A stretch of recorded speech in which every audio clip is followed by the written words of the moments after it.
120 minutes, de 17h à 19h sur RTCI. Bertrand Chauvet, bonsoir, bienvenue au Studio 10. Bonsoir Athème. Vous êtes à Tunis en ce moment, vous profitez des journées théâtrales de Carthage et en même temps, vous retrouvez vos étudiants, vos élèves. Oui. Et ce sont, comme toujours, des sessions qui leur permettent de se mettre un peu à niveau. Voilà, on va dire ça comme ça. À vrai dire, je retrouve mes élèves. C'est plus mes élèves, mais c'est toujours un peu, un peu les mêmes élèves. Ils ont toujours le même profil, ils sont toujours aussi studieux, attachés, attachants. Et ils doivent passer, ils s'engagent dans les concours français, donc il faut qu'ils soient préparés pour passer ces concours. Et par exemple, cette année, ils avaient, comme tous les ans, ils ont 3 œuvres au programme. Et cette année, j'avais proposé à Tarek Romsi, qui est mon ami et qui s'était chargé, parce que c'est une très longue aventure, cette histoire de l'IPEST, qui a mis en place des mercredis culturels il y a très longtemps. Et l'idée de Tarek, ça a été de revenir à l'IPEST pour essayer de reproposer cette offre culturelle. Et il m'a demandé si je voulais bien faire une causerie autour d'un des livres qui sont à leur programme cette année. Alors j'ai choisi 20 000 lieues sous les mers de Jules Verne, parce que c'était un livre qui était encore un peu à ma portée. Donc j'ai fait une causerie, oui, sur 20 000 lieues sous les mers avec les étudiants. Et puis je dois présenter demain ce travail que j'avais présenté au Madar l'année dernière sur les 4 heures à Châtillard de Jean Genet. Et donc vous le reprenez tel quel quasiment? Je le reprends tel quel, oui, sur la scène de l'IPEST, avec quelques modifications. Maintenant, je vais essayer de faire un peu mieux, au moins aussi bien. Voilà. Mais c'est un texte poignant en fait. C'est un texte terrible, un texte poignant, un texte magnifique, que Genet avait écrit juste après sa visite des camps de Sabra et Shatila, après le massacre. Il avait eu la possibilité qu'il voyait. Mais en même temps qu'il décrivait ce qu'il voyait, il voulait aussi témoigner en faveur de ce qui était son amour. C'était la révolution palestinienne, qu'il avait connue 10 ans avant en Jordanie. Ça nous reporte très très loin, cette histoire-là, puisque c'est il y a 50 ans, c'était en 70 que les Fédayines sont installés en Jordanie. Et les massacres de Sabra et Shatila ont lieu 10 ans après à Beyrouth. En 82. Après toute une histoire. C'était le moment d'ailleurs, la Tunisie entre un petit peu dans cette histoire, puisque Yasser Arafat et l'OLP sont partis pour s'exiler à Tunis dans cette année 82, juste avant l'invasion par les Israéliens de Beyrouth, du Liban. Une opération qui s'appelait Paix en Galilée, qui nous rappelle bien des choses actuelles en fait. Et l'OLP avait été déménagé à Tunis. Il s'était installé à Tunis à ce moment-là. À Tunis, c'est un peu plus loin, du côté de Béja, à Oui. Zerga. Ah oui. Tout à fait. Et ce texte, vous le prenez à bras-le-corps, seul en scène? Oui, seul en scène. Au départ, j'avais fait un duo avec un camarade sur ce texte, et puis là, les circonstances ont fait que j'ai eu envie de le faire entendre à Tunis. J'ai eu envie de le faire entendre à Tunis parce qu'il y a 2 ans, je crois, ou l'an dernier. Oui, il y a 2 ans, j'étais venu à Tunis et j'avais eu l'impression que les jeunes Tunisiens trouvaient que la France lâchait complètement la Palestine, était même anti-palestinien. Et j'avais envie de faire entendre la voix de ce grand écrivain français, Jean Genet, qui était, qui a consacré une part de sa vie à soutenir la cause palestinienne. Voilà. Et vous vous consacrez au théâtre, et vous croyez en cette capacité du théâtre à mettre en confiance de jeunes élèves. Oui, bien sûr. Ah oui. Je pense que le théâtre, c'est à la fois une finalité et un moyen, quoi. Ça peut être une finalité quand on a envie de faire du théâtre, se consacrer au théâtre. Après mon expérience à l'IPEST, quand je suis revenu en France, on m'a chargé de devenir professeur de théâtre en classe de Cagnes. Voilà. Donc, il s'agissait vraiment de préparer des jeunes gens à cette spécialité, des jeunes gens qui par ailleurs sont devenus souvent comédiens. Mais à l'IPES, c'était, et tel que je le pratique aussi, parce que je continue à faire des ateliers de théâtre un petit peu partout, on va dire. Et oui, c'est une façon de s'ouvrir le théâtre, de s'ouvrir, de faire des choses dont on se croirait peut-être pas tout à fait capable, ou plus tout à fait capable. Comme par exemple de redevenir un enfant quand on est déjà un adulte, ben, on fait du théâtre, on retrouve la joie de jouer. Et pour le dire à la manière de Genet, c'est ce qu'il dit dans Les Paravents, il dit « j'aurais bien déconné ». On aura bien déconné. Je crois que le théâtre aussi, c'est le plaisir c'est cette liberté qu'on a de déconner, de mettre le monde, de remettre le monde en jeu, en fait. Hein. Et je retrouve un petit peu cette joie, justement, dans les JTC, là, dans les spectacles que j'ai vus. Alors, qu'est-ce que vous avez vu, justement, notamment un spectacle de Fadel Jaibi, je crois. Oui, j'ai commencé à l'ouverture par le spectacle de Fadel Jaibi, que j'ai trouvé absolument génial, quoique je n'ai à peu près rien compris. Mais j'ai trouvé qu'il y avait une tension, d'ailleurs, d'abord une qualité des comédiens inouïe. Enfin, je trouvais que les comédiens étaient vraiment géniaux. Une présence, une force, une intensité incroyable. Et j'ai trouvé cette même intensité dans le jeu, dans les situations. J'étais, sans rien comprendre quand même, j'étais pris par cette ambiance, cette tension, cette tempête dans laquelle il nous introduit. Ce que j'ai cru comprendre, mais vous me direz si j'ai bien compris. Ce que j'ai cru comprendre, c'est que l'immeuble dans lequel est située toute l'histoire, j'ai cru comprendre que c'était une métaphore de la Tunisie, que c'était une métaphore du pays, avec ces gens qui, malgré tout, réussissent à survivre au milieu d'un univers qui devient de plus en plus convulsif. Et ça renvoie indirectement au bâtisseur d'empire de Boris Vian qui se déroule dans un immeuble. En fait, ce n'est pas revendiqué par l'auteur, mais ça reste une référence quand même.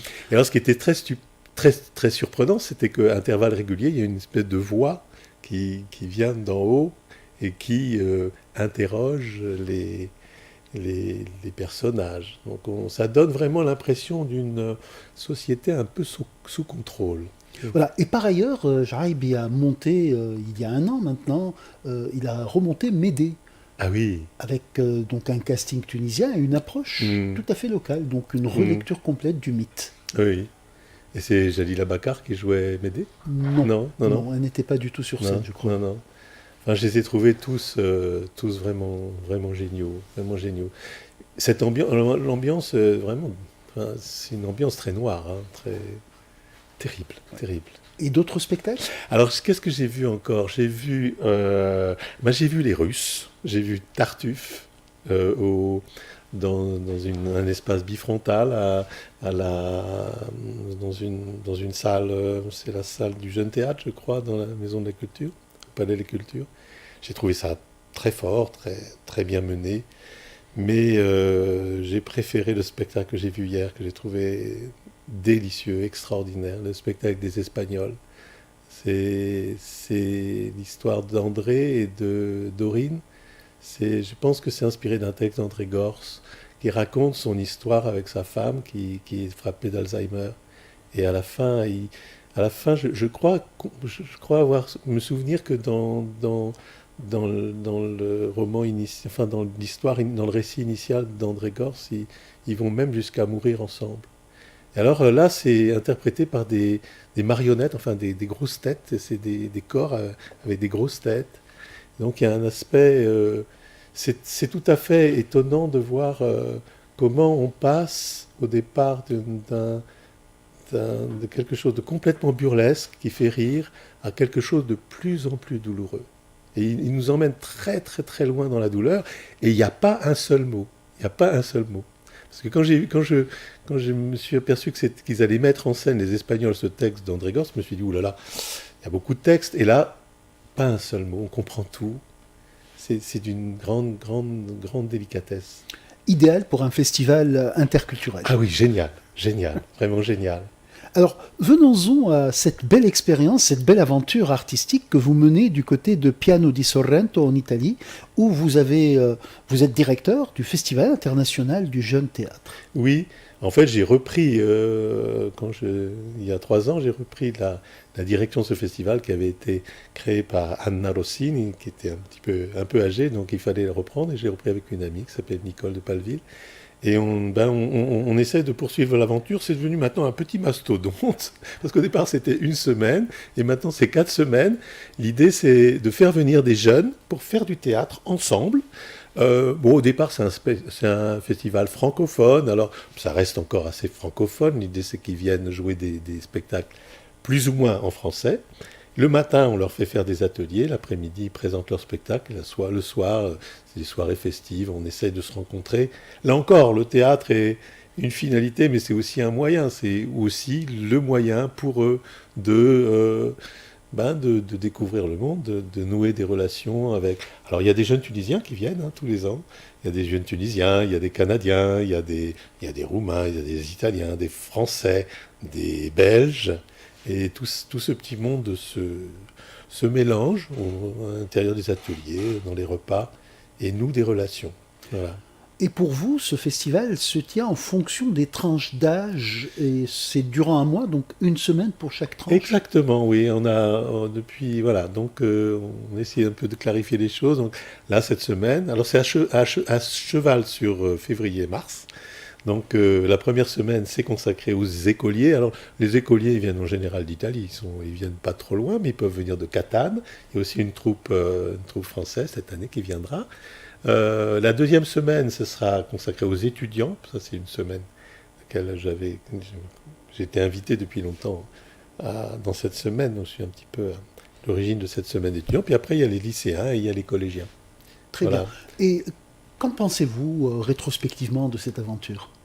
Comment est-ce que vous l'évaluez pour le moment ? Moi, je suis pleinement heureux de ce qui se passe, parce que j'espère que ça va durer. Après, ce qui me ravit, c'est que les comédiens, parce qu'on engage des jeunes comédiens pour animer les stages, et du matin, les ateliers du matin. Et ce qui me ravit, c'est que maintenant, je peux engager des jeunes comédiens qui sont mes anciens étudiants. Et donc, c'est véritablement, on parle le même langage. On est très heureux de se retrouver ensemble et de fabriquer, on va dire, le même théâtre, qui est un théâtre de l'improvisation, un théâtre du jeu, un théâtre où le texte n'occupe pas forcément le premier rôle. Et puis, je me dis que, puisque pour répondre à votre question, à thème, je me dis que c'est de bon augure pour la suite, que peut-être ces jeunes comédiens, eux aussi, pourront nous relayer, parce qu'avec Nicole, on va devenir un petit peu vieux.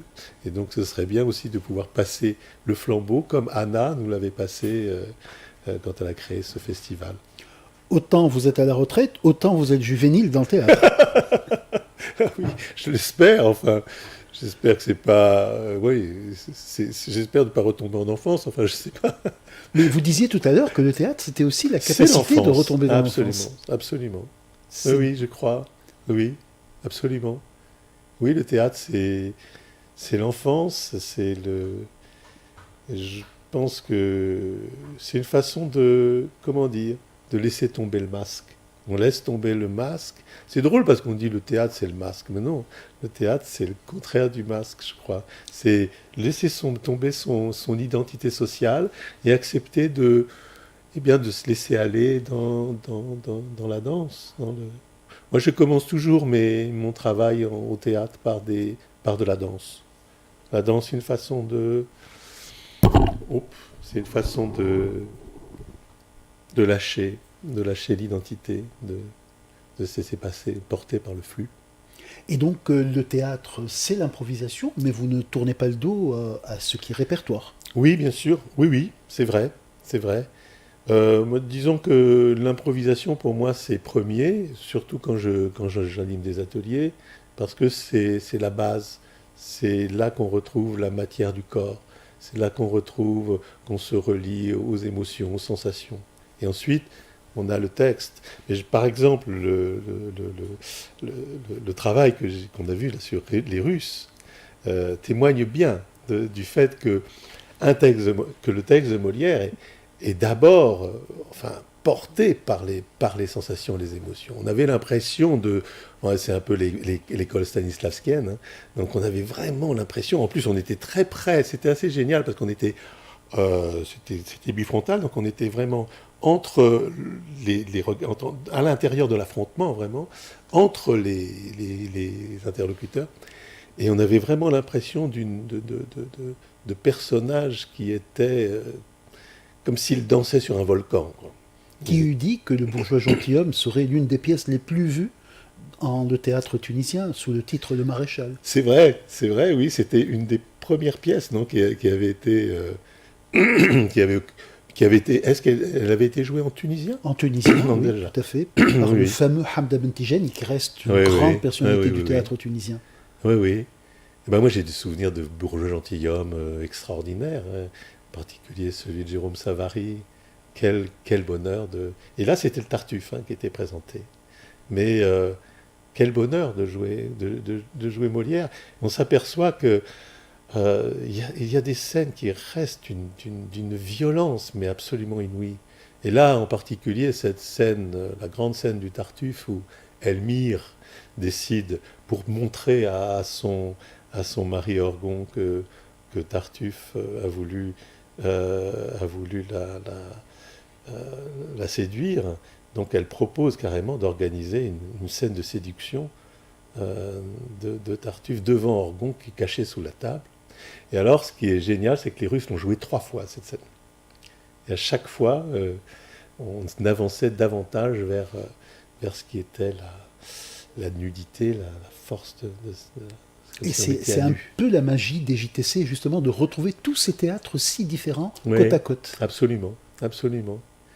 Oui, Alors ça dure jusqu'au 29 Ça dure jusqu'au 29 novembre. Et en même temps, pour vous, ça vous renvoie aussi à l'institut préparatoire, aux études scientifiques et techniques, à vos anciens élèves, oui. Et également à vos nouveaux auditeurs. Et là encore, vous avez animé le théâtre dans cette institution. Oui, je l'ai animé, mais ça nous renvoie à 30 ans en arrière, quand j'ai été nommé en 93 à cet institut comme professeur de lettres. Mais Mahmoud Jawa, puis ensuite Faouzia Charfi, qui dirigeait l'institut, tenait à ce qu'il y ait une grande dimension culturelle. Et donc on m'avait engagé pour ça. À raison d'ailleurs. À raison, oui, bien sûr.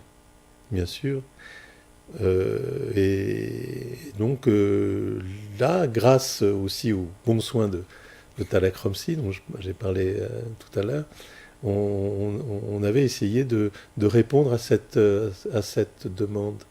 Et tous les mercredis, on faisait ce que Tarek a appelé un mercredi culturel. Donc un mercredi, on faisait du théâtre, un mercredi du cinéma, on invitait des gens. Chaque mercredi, il y avait une page différente qui était tournée. Je pense que cette époque est passée, donc l'idée ce serait peut-être de réactiver cette flamme. Et le nouveau directeur de l'IPES, Mohamed Ali Djendoubi, a l'air tout à fait conscient de l'importance de ce volet culturel, même pour des scientifiques. Tout à fait, et ces scientifiques aujourd'hui de plus en plus vont et remontent jusqu'à la source de la culture générale, parce qu'aujourd'hui on offre des cours, entre guillemets, de culture générale. Oui. Dans différentes institutions scientifiques, justement. Oui. Ben oui, parce que je pense que les scientifiques en ont d'autant plus besoin que peut-être ils ont tendance à se couper peut-être du sens, je ne sais pas comment dire, mais un scientifique, il croit aux équations, il croit à la loi, il croit à ce qu'on lui dit. Et il y a aussi un danger à ça. C'est-à-dire, il ne suffit pas simplement d'appliquer des lois. Il faut aussi en comprendre les enjeux, comprendre le sens. Vous savez, dans les années 92-93, justement, quand on a créé l'IPEST, on s'était aperçu, mais depuis assez longtemps, que l'islamisme recrutait justement dans les milieux des jeunes scientifiques du pays. Et c'était pour ça que Mohamed Charfi avait décidé à ce moment-là de créer, jumeler l'enseignement des sciences à cette dimension culturelle. Et justement, cette dimension culturelle, vous la traduisez par des termes comme mise en confiance, comme renforcement des capacités? Oui, oui, oui. Bien parce que bon, c'est d'abord purement pragmatique, c'est-à-dire qu'ils ont une épreuve très difficile à passer. On leur donne un texte, il faut qu'ils le lisent, qu'ils le comprennent, on leur demande d'en dégager la structure, et ensuite de parler comme ça, librement sur une île. Ils ont une demi-heure pour faire ça. Ça demande beaucoup d'aisance. Et donc, ils ont besoin de ça aussi pour réussir dans ce qui est leur objectif premier, qui est de réussir le concours. Mais je pense que ces jeunes scientifiques, très souvent, ils viennent du sud tunisien, ils viennent d'un petit peu partout. Ça, c'est aussi la beauté, je dirais, de l'enseignement, de la méritocratie tunisienne. C'est-à-dire qu'à l'IPEST, on prend les tout meilleurs au bac, et ces tout meilleurs, ils viennent d'où ils viennent? Ils viennent parce qu'ils sont bons. Et souvent, ils viennent du Sud. Et les jeunes gens du Sud, je ne sais pas si c'est toujours vrai, en tout cas, quand j'enseignais à l'IPEST, ces jeunes gens, ils n'étaient pas forcément familiers de la langue française. Même parfois, ils avaient une espèce d'animosité, de quelque chose comme ça, contre le français. Et donc, faire du théâtre, discuter avec eux, c'était aussi une façon d'apprivoiser, de leur dire que, non, que le français, c'était aussi une langue pour dire, pour se libérer aussi, pour dire peut-être même des choses qu'on ne pouvait pas dire en arabe. Et ce français, langue de théâtre, justement, vous l'avez pratiqué de longues années ici. Oui, je l'ai pratiqué pendant 7 ans. Donc, voilà, tous les ans, on jouait un spectacle. On jouait des spectacles souvent un petit peu ce que j'appelais en franco-arabe. J'aimais bien mélanger, j'aimais bien hybrider. D'ailleurs, je trouve que la culture tunisienne, c'est une culture de l'hybridation. C'est génial. Par exemple, tout à l'heure, je prenais un capucin, donc c'est le cappuccino, mais c'est en même temps le capucin. Le capucin, ça évoque les religieux. Enfin, c'est une espèce de mélange comme ça qui est typique de la Tunisie et qui fait son identité. Ou je pense au fricassé, par exemple. Et tous ces mots que maintenant on n'emploie plus en français, qu'on continue d'employer en Tunisie. Par exemple, les meilleurs millefeuilles du monde, on les mangeait à Tunis.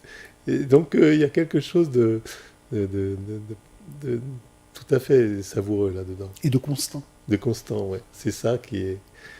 Et donc, oui. Et votre calendrier pour les journées à venir? Eh bien, mon calendrier, malheureusement, c'est que je vais repartir jeudi. Mais je vais jouer demain. Donc j'aurai passé une semaine à Tunis. J'en aurais bien profité. Et j'aurais travaillé avec les étudiants. J'ai retrouvé mais j'ai retrouvé aussi la plage que je préfère au monde, qui est la plage de Khan el Mela. Je me suis baigné à Khan el Mela. C'est toujours pour moi comme un pèlerinage. Je fais mon pèlerinage à Sidi El Mekki. Très bien. Et quand vous vous préparez à redonner les 4 heures à Châtil, à de Jean Genet, est-ce que vous relisez le texte? Je le relis, je le retravaille, oui, beaucoup, beaucoup, beaucoup. Oui, parce que, je sais pas, faut que ça sorte, et en même temps, il faut qu'il y ait cette espèce de transport. Il faut arriver en même temps, c'est ça qui est compliqué, en fait, quand on connaît trop bien un texte, c'est qu'on a tendance peut-être à le mécaniser. Et donc là, au contraire, l'idée, c'est d'arriver à s'étonner, en fait, de ce qu'on est en train de dire. Mais vous arrivez justement à fuir vers l'improvisation de temps en temps lorsque vous jouez un texte que vous connaissez bien. Ça serait le moment de grâce. C'est-à-dire que soudain, il y a quelque chose qui arrive qui n'était pas prévu. La dernière fois que je l'ai joué, quand je l'ai joué au Madar, j'ai ressenti ça. Mais ça, c'est la magie du théâtre. C'est-à-dire, il y a quelque chose qui fait que dans la rencontre du regard du public et de ce que nous, de ce que le comédien fait sur ça, il y a quelque chose comme un effet catalytique, je ne sais pas, quelque chose qui fait que quelque chose nous échappe, qui est dans l'attente, dans le désir aussi de... C'est-à-dire, soudain, par exemple, il y a une qualité de silence qui fait que le mot va retentir. Et comme on ne l'a jamais ressenti soi-même, enfin c'est la première fois qu'il y a quelque chose d'inouï en fait, qui se passe. Tout à fait. Nous allons terminer sur une citation classique, une citation qui était une colle pour ceux qui se frottaient au théâtre justement. On disait, et je crois que les lignes ont bougé ces dernières décennies, un sourd au théâtre, un non-voyant au cinéma. Qu'en dites-vous? Un sourd au théâtre, un non-voyant au cinéma. Un sourd au C'est théâtre. un sujet de dissertation en fait. Par exemple, écoutez, le spectacle des Espagnols que j'ai vu hier, c'était ça, un sourd au théâtre. Un non-voyant au cinéma, j'ai plus de mal à comprendre. Quoique Buñuel disait que le cinéma, c'était comme quand on fermait les paupières. Quand tu fermes les paupières, tu peux. Il dit c'est comme un prisonnier qui ferme les paupières et qui se fait son cinéma. Très belle citation de Buñuel pour terminer notre entretien avec Bertrand Chauvet, qui est actuellement à Tunis, qui profite des journées théâtrales de Carthage, qui retrouve l'institution où il a enseigné le théâtre, l'Institut préparatoire aux études scientifiques et techniques, et puis qui donnera les 4 heures à Shatila de Jean Genet devant les étudiants de cette institution. Alors c'est à 18h, c'est ouvert à tout le monde, donc j'invite tous ceux qui ont envie de participer, de venir voir, c'est dans les coulisses, on va dire, des JTC. Merci beaucoup Bertrand Chauvet, bonne continuation à Tunis. Merci beaucoup à Thème, quel bonheur.